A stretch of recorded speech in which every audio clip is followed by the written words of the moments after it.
and welcome to our 7th pod of this series, powered by the lovely people at Netball UK. Check them out online at netballuk.co.uk for everything netball. Now, as always, I'm joined by the lovely Sarah and Mags. Hi, girls. Hey. Hey. How are we both today? Yeah, good. Oh, well, thank you. Same old, same old. What's the weather like where you are out the window? Beautiful. Sunny. Yeah, it's glorious. Can't complain about the weather. Lovely. And Sarah, before we get into it, I've got to ask you, any progress on the jigsaw front? Yeah, mate, completed it. Completed it, mate. Yeah, like, we're not playing here. This is serious. How many pieces was it, Sarah? 1,000. You don't go less than 1,000. Wow. No, it's not amateur hour.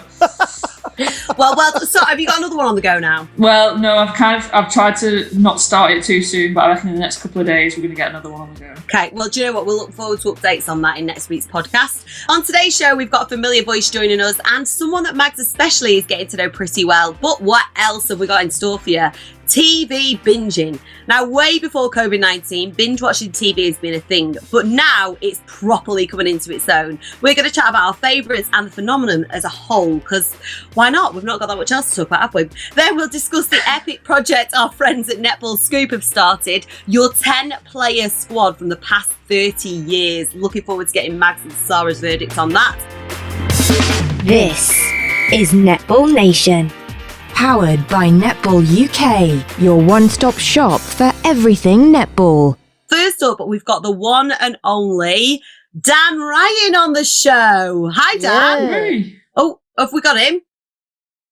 Dan. Hello, guys. Dan. Oh, Hi, Dan. sorry, I was so bored I fell asleep. I'm sorry. Now, we know you'll all know who Dan is, but of course, he's Leeds Rhinos head coach, former Thunder coach, former international men's player for Australia, commentator, pundit, and a man riding relatively solo in a women's world. There's pretty much nothing you haven't done here, Dan. So thank you so much for joining us, because we know you've got a crazy busy schedule right now, haven't you, Dan? Yeah, I'm flat out. I'm in the process of trying to clock every single streaming service possible. So making great progress at the moment. But yeah, tough life. Now, you've been over here in England, Dan, for a while, but you've gone from Manchester city centre to Leeds. How have you been finding that, obviously, pre-lockdown? Yeah, I love it. I think Leeds is a beautiful part of the UK. So I live in Meanwood, which is a really cool little part of the Yorkshire region. And you know, I'm covered with the woods and some great running and walking trails around my house. And yeah, really cool little lifestyle at the moment. So it's a great place to live. A lot for you to look forward to when we're all allowed out, anyway. Correct. And now, Dan, you did the Camino Trail last year. In fact, we spoke to you, I think, while you were doing it. I'm pretty sure we had you on the phone at the time. Could you just give us a brief overview about why you did that? Yeah, I think I spoke to you guys on my second day, actually, and it was a day that I was walking, I think, about 43 kilometres that day, so you probably got me towards the tail end of that day. So I probably wasn't in great spirits. But look, it was a great experience, and I think something that, you know, I've wanted to do for a number of years but never really had the time to do it. And, you know, I think it's just one of those experiences that people will do for a number of different reasons. And for me, I wanted to do it purely for,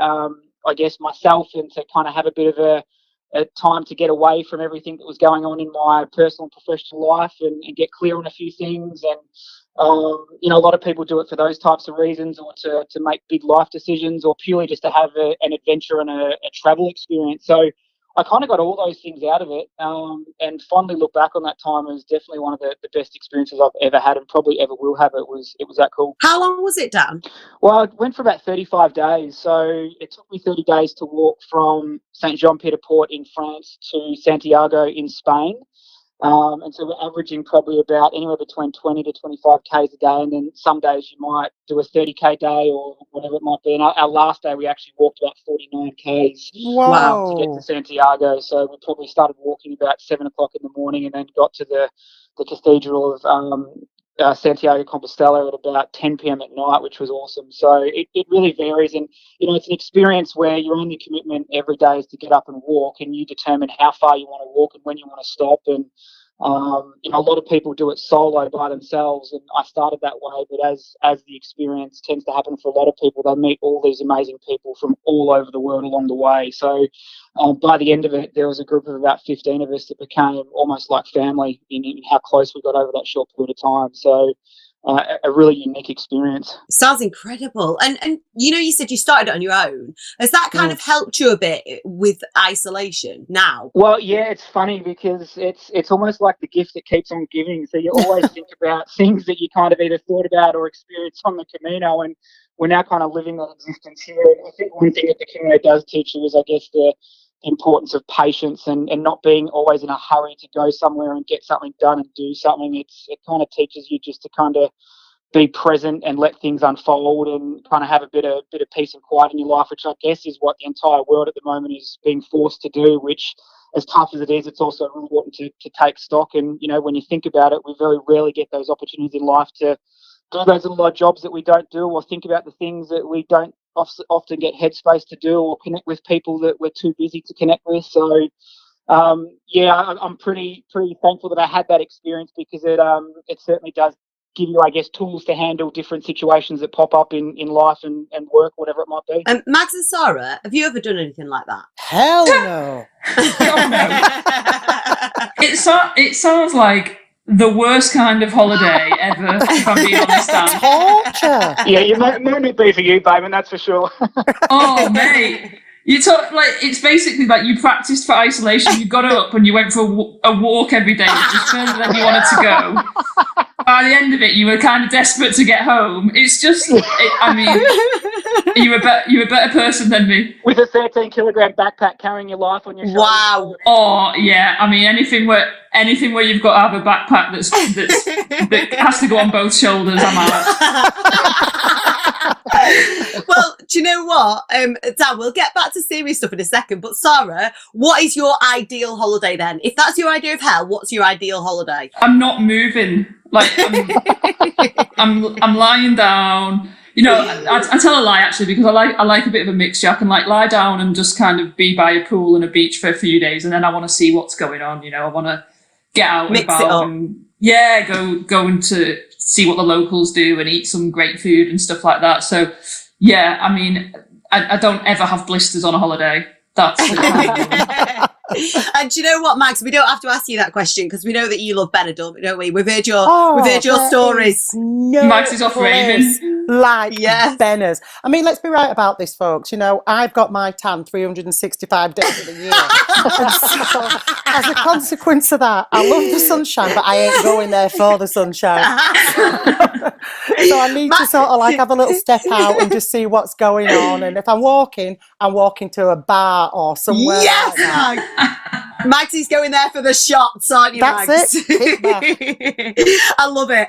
Now then, Dan, we will get back to serious stuff because, as we all know, you are not scared of a challenge. You coached Adelaide Thunderbirds in Super Netball and took Manchester Thunder to the grand final. So we're guessing that's what attracted you to setting up a Super League team virtually from scratch. Yeah, I think it's just, as I've said a number of times in different interviews, I think for a professional coach in high performance sport, it's really rare that you get the opportunity to be a part of something from the very beginning. Often as a coach, you're going in and inheriting someone else's team, or you're coming into an environment where the previous coach has been let go or whatever it might be. So I think just the opportunity for me to go into somewhere completely fresh, a completely blank canvas, and to create something from the ground up was a really exciting project and challenge that I wanted to take on. And I think also too, for me, obviously the way the sport is going, particularly in Australia, in terms of big partnerships with other sporting codes in improving resourcing and high performance expertise, I thought for my development it would be great to be able to pair up with the rugby department and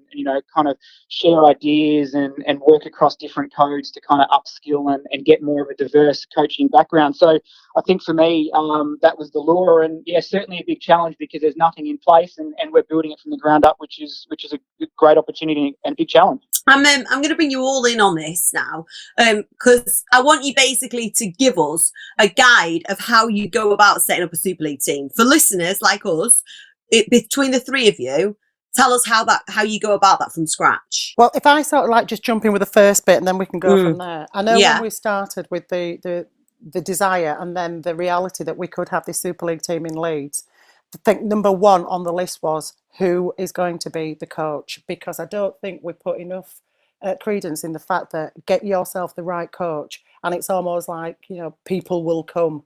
So that was the first thing that we wanted to do, to engage the right coach, and clearly we were delighted when, you know, Dan was available and and willing to take on this huge challenge. And from there, it just snowballed.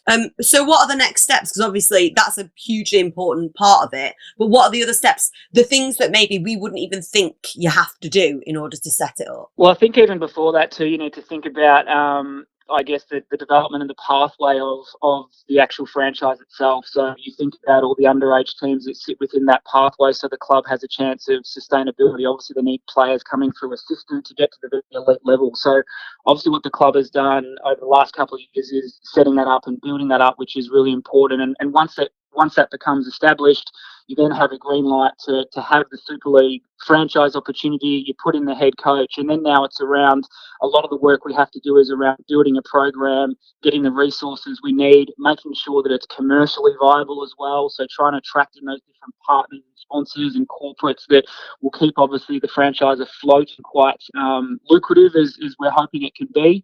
And then you go down the challenge of recruiting a team, because as it sits at the moment, there isn't really a team that exists. You know, there might be a few players from the region that will come through the ranks in the short term, but, you know, it's really about then going through a process of putting together a strategy that will see the club be sustainable, because it's not about hitting the first year and being really successful and then tapering off. It's really about being a sustainably successful year after year. So you need to be quite strategic in your planning in terms of the recruitment way that you go. So there's so much to do, and I'm sure Sarah will be able to attest to, when you're a head coach, there's always something that pops up, something that needs to be done, and something that kind of goes a little off course that you need to kind of pull back in line or push out or whatever it might be. So tough job. Sarah, I feel like you should interject there and say, yes, I have come across things. or No, has this all been plain sailing for you? Oh yeah, it's a walk in the park.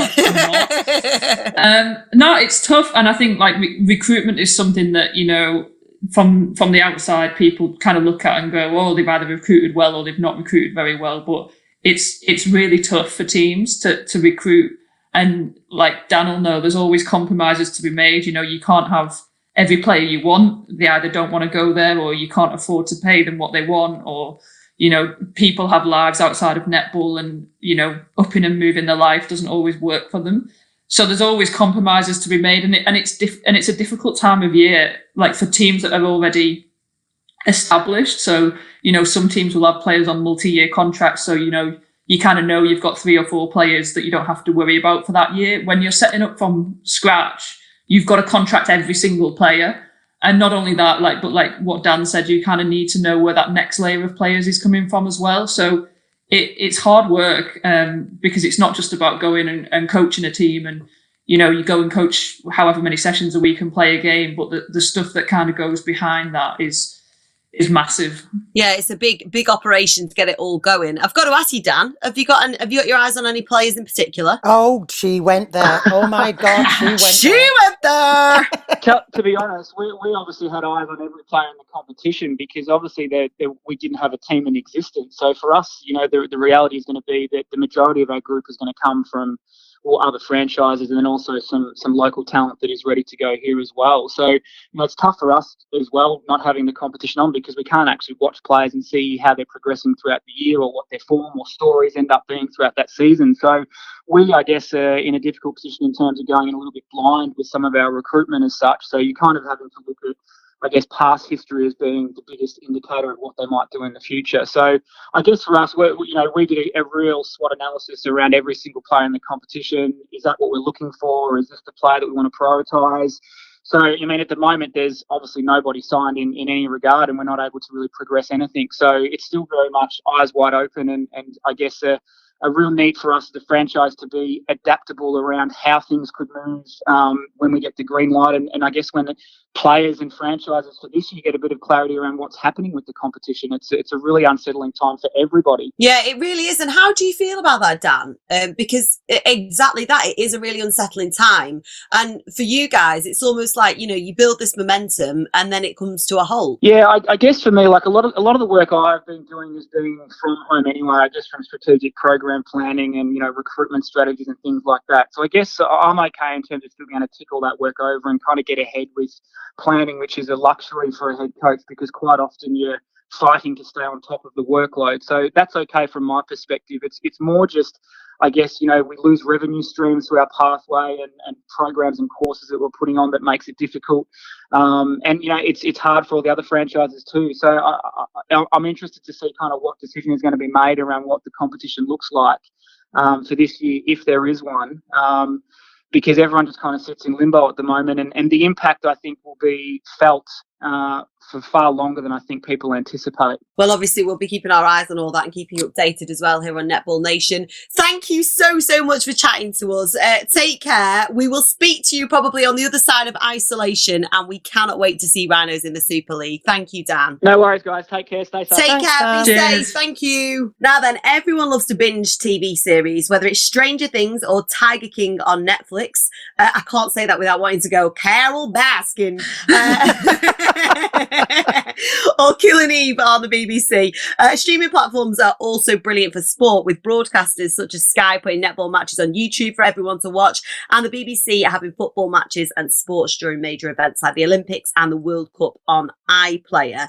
Now, first of all, before we get into this, right, guys, are you the kind of people who will sit and wait until all of a series is released and then binge watch it, or will you watch it on a weekly basis as they get released? I've tried. I have tried not to watch it, but then you have to put yourself in like a dark hole somewhere. Yeah. Because if you don't, there's people who plot spoil. There's something on the television that gives you a clue. People are talking about it. The popular programs, that is. So yes, I have tried, but sometimes it's just not possible. And what about you, Sarah? Well, at the minute, Killing Eve's coming out week by week, isn't it? So I can't help myself. I'm just going to watch it as it comes out. It is so good, isn't it? Yeah. Well, and to be fair, do you know what? By the time we've waited for them all to come out, we'll probably be allowed out again and then not have time to watch it. So you're probably both doing the right thing there, really, aren't you? Now, obviously, I mentioned there that we can see sports, things have been replayed and stuff. It isn't obviously live sport where it's happening right now. Is it a good enough substitute for actual sport to fill in time right now, in your opinion, girls? I suppose it's a yes and a no. It's quite good to sort of look back on some of those fabulous games that were really, really close, and there's bits that you've missed so that you see the second time around. And even though you know the result of some of the fixtures, it's still quite exciting to watch it because you're not under that stress second time round watching it. That is so true. Obviously, I follow Leeds United, and they have been showing some of the games. And even though you know the result, I know that if you stuck a heart rate monitor on me, I'd still be up and down and all over the place. Because it doesn't give you exactly the same amount of fulfillment, but you enjoy it, don't you, Sarah? Well, no, I don't. I knew that was coming. Why not? If I'm being honest, unless it's for work and I'm like scouting someone or whatever, I never watch a game again. So really, yeah. So these replays, I can't think of anything worse than sitting down and watching an old game of football I've already seen. Like I know I've got time on my hands, but like I'm literally wasting my own time, aren't I? I've sat through 90 minutes of it once, and now you want me to do it again? Like, yeah, well, no, I've never watched any of like my old game, like Super League finals that I've won. I've never watched it back. Right. I just I know the score. I know that we win. Like, right then, BBC, Sky Sports, if you're listening, Sarah doesn't want it anymore. So can you stop playing them, please? Thank you. I'm not saying, I feel really bad because like. England Netball YouTube channel had the semi-final and the final of Com Games on the other day, didn't it? And like people were messaging me like, "Oh my god, like, are you watching it?" And I was like, "No, like I was there." And I know who wins. Like, there's no surprise in it. I love that you won't have been watching it because you'll have been sat there doing your jigsaw puzzle. yeah. I literally sat there doing my jigsaw puzzle or doing something like equally as mundane. And Sarah Bayman, that is why we love you. Now I'm going to put a difficult question to you. I want you to think about life before Netflix, before Amazon, before any of that existed. How difficult do you think isolation would have been without it? I think it would have been difficult, but it depends. So when I was in Nottingham, I live in a flat, and I watched a lot of Netflix because I couldn't really get outside. I didn't have a garden. And now I've come home to my mum and dad's and they've got like a big garden. And I probably watch maybe like an hour of TV and stuff a day. But I think for a lot of people, it's been like an absolute saviour. Yeah, what about you, Mags? Have you? Well, I think certain demographics, it's been an absolute saviour for them. I mean, I remember this, here it comes, when you only had maybe 5 channels on the TV and you just got by with it. You absolutely. And you had to get up to change the channel. Yeah, you did. Yeah. No remote. I had to wait for the adverts to go to the toilet, didn't you? And Do you then remember them at days? the end. No live pause. Yeah. No one ever ran so fast as they did to go to the toilet in an ad break. That is so true. Do you know what? I remember watching Coronation Street when I was a kid with my mum, and I'd run to the toilet in the ad break, I'd run to the kitchen cupboard, get a pack of ready salted crisps and get myself back in position ready for second half. Talk about Speedy Gonzales. Yeah, but we managed. Did we not manage? Did we not co? I know, but we also weren't stuck inside, were we? Yeah, that's true. It wasn't Groundhog Day, was it? Well, do you know what? We have heard from Mags and Sarah, so please, Netball Nations, get in touch and let us know your recommendations and anything else. Anything you've been watching, anything to do with netball, get in touch with us at My Netball Nation, or you can drop us an email, hello@mynetballnation.com, and we will always do our best to cover everything you send in. Now then, Netball Scoop, one of Australia's biggest netball media outlets, have opened up a massive can of worms. They posted this on social media. How well do you know netball from the past 30 years? Do you fancy picking a dream team from the best players of that time? But can you do it with a salary cap? Have a think, tell your friends, let us know what you come up with. So, of course, we want to join in with that. Now it's your turn, guys. Mags and Sarah, which shooters absolutely must make the final squad? I'll go over to you first, Max. Oh, now for just showmanship, accuracy, flair, and tough as nails, I've gone for Kat Tuivasa and Nicole Cusack. What about you, Sarah? If you saw the page in front of me, there is so much crossing out and putting things over it. This was so hard. I literally did about 5 teams yesterday. I have gone with Joe Harton and Sherelle McMahon because Sherelle was probably my number 1 first name down on the list. And then I was like, Sherelle and Joe would be absolute dream circle. So those are my 2. Right then, Mags, back over to you. Feel free to discuss this between yourselves and agree or disagree with each other, guys. Centre court players. I have gone because I absolutely adore this girl and I just think she's on the up. And she's one of ours, Nat H at wing attack. Then I've gone for the one and only Laura Langman at centre.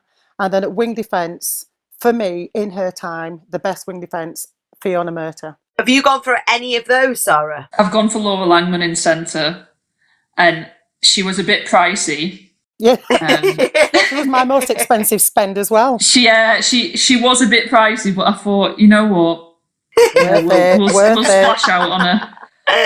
Splash the cash. Yeah. I've gone Laura Langman in centre.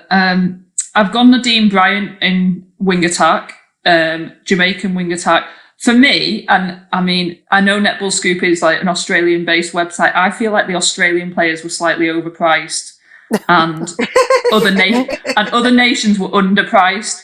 Nadine Bryant was an absolute steal, like one of the best wing attacks ever. I wanted to put Temma Power Bailey in there, but I couldn't squeeze her into my salary cap. But Nadine Bryant was always a nightmare to play against. Had incredible release into the circle. Had the Jamaican way of kind of going on a curved run and being able to get free. You always tell young players now, like, go on sharp angles. The Jamaicans kind of curve their runs, but just get ahead of you. And she was so smart. And then I've gone Selena Gilsonen for wing defence from Australia, who she was just about finishing up when I started playing internationally. And I just remember her being incredible. So, yeah, she's my wing D. I like as well that you've both really factored in your spending here. I like that you're doing the maths on it. This is good. Right then, Max, back over to you. Which defenders make the cut for you? For me, in my day, without doubt, one of the fiercest, fearless, most demanding and unrelenting goal defenders who just ruled her team as captain with an iron fist. It was Wai Tamau. And then at goalkeeper for a young buck coming through with that Jamaican flair that everybody's talking about, feisty, steals balls for fun. It's Shamira Sterling. Yeah, I wanted to put Y in my team, partly because I'm terrified if I don't. And you know what I'm talking about, don't you, Sarah? I do know what you're talking about, but also I couldn't fit her in the salary cap, so I think she'll kind of be pleased that she's too expensive to go in my team. But yeah, she was an incredible player. But I went for Carla Pretorius in goalie and Jiva Mentor in goalkeeper because, funnily enough, Jiva was the only English goalkeeper in the whole goalkeeper list. For me, you know, when you look at duration of career, what people have done within the career, I think Jiva's well up there for best keeper of all time. And then her partnership with Carla. I'm thinking about partnerships as well. You know, this is real. This isn't on paper for me. This is happening. It's real. Her partnership with Carla. You know, we don't need to spend too much time together. They've played together for a few years. They're all over it. So. Yeah, those were my defenders. Now, girls, I'm going to allow you to pick a few of them for the bench. Just a few for on the bench. So, Mags, go for it. Okay, are we just going to deal with a shooter, a midi, and a defender? Yeah. Okay, so my first reserve, albeit, hell, she's no reserve, shooting-wise, because if it's tight at the end and you need somebody who can close it, who's fearless and will make that shot, it's got to be Helen Houseby. And then in the middle, now this is where I was torn because I know I can't have 11 and I'm going to sit on the fence. I don't care. You know, Sarah probably won't want to hear this, but, you know, Sarah was a phenomenal player herself, you know, and unrelenting as well. You know, mate, I was fuming at how cheap I was. Absolutely fuming. Well, you were only $1. You were cheap. But then I saw some other people who were $1 and I was like, you know what, I'll take it. Yeah, you take that. So I was torn between Ash and Sarah, Ash Brazil and Sarah, because I'll also take that.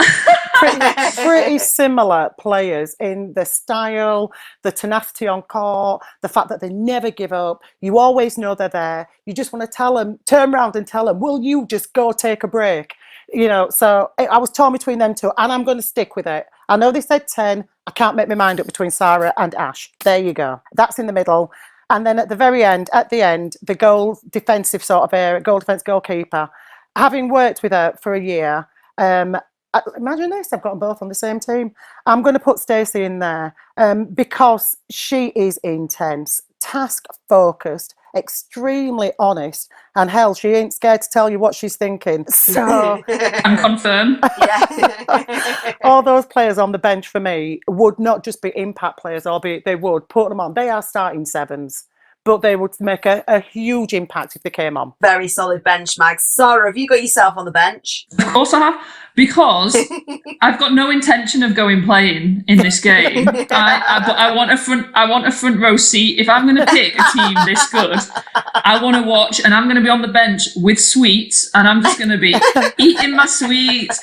No intent, not even warming up. I don't care. I'm not going on. I'm just enjoying the game. So I did go, and also because I'm cheap in all senses of the word. So I put myself on the bench. I went for Kat Tuivasa on the bench because she was also undervalued in this scenario, I feel. And also, you know, I've got Joe and Chevelle out there. Kat can come in at shooter. Either of those two can play goal attack. We've just got, red hot attack end. And then defensive-wise, I put in Temelisi Fokahakatau for my sub because she's so exciting, something completely different. And also I was thinking if I'm on the bench, you know, Kat and Temelisi, both a lot of fun to be on the bench with. So you don't want a boring bench, do you? You want a few jokes on the bench. So that's my bench. I'm thoroughly enjoying your logic behind your choices, Sarah. It's very entertaining. I know. Well, you think that I've just picked these out in 10 minutes. This was like a serious task for me last night. I was going to say, have you had any sleep last night? Not really, because the players that I had to leave out it was upsetting me. Like, I wanted to put Temma Palmer-Bailey in there. I wanted to put Ash Basil in there. I wanted Liana Leota. She was way too cheap as well. She was the same price as me. I was like, I am taking this. Casey Corpua, I couldn't afford Casey. I mean, Van Dijk. So it was tough. Well, you've managed it, you whittled it down, and you both got there. So feel free, Nationers, to get in touch and let us know your thoughts on Sarah and Mag's choices. Remember, you can get in touch at mynetballnation.com, and you can find us on all of the socials at mynetballnation. Now, before we go, because that's the end of this week's podcast, have you got any shout-outs to do, girls? Yeah, no, I think you kind of have to have seen or spoken to people, don't you, to be able to have a shout-out. This is where I'm struggling. I need to get my head out my jigsaws and interact with people. No, yeah, and again, shout out to everyone out there who is having a tough time, whether that's because you're trying to homeschool kids with a full-time job, or you're on your own and you're struggling that way. But everyone, like Mag said, stay safe. Make sure you stay connected. Have a little chat with your family and your friends, and remember that everyone's in it together. Thank you so much for listening to Netball Nation, powered by Netball UK, meaning you can hashtag keep netballing from home. To listen to our podcast, head over to mynetballnation.com and follow us on all the social platforms at mynetballnation. Until then, keep netballing as much as you can at home. Try to stay positive and not lose your mind, and we'll see you next week. Cheers, bye. See ya. Bye. This is Netball Nation, powered by Netball UK. Shop now at netballuk.co.uk.